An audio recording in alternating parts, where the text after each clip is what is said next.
Hi guys, kereta ini adalah CT200h. Customer datang daripada Kuantan. Okay, kereta dia terpaksa tukar hybrid battery sebab dah sampai masa lah. Okay, dia sudah tunjuk check hybrid system.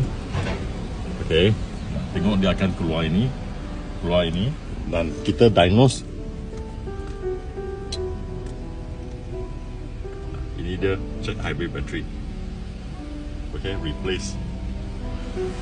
So kita akan buat replacement sekarang lah. Hi guys, ini customer datang dari Kuantan.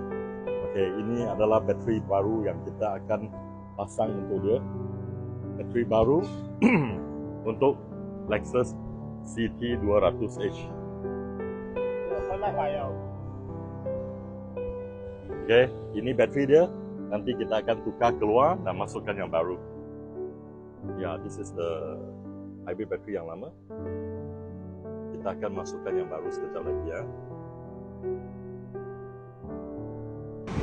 Hai guys, bateri dah tukar, kereta dah siap. Kita sedang test drive.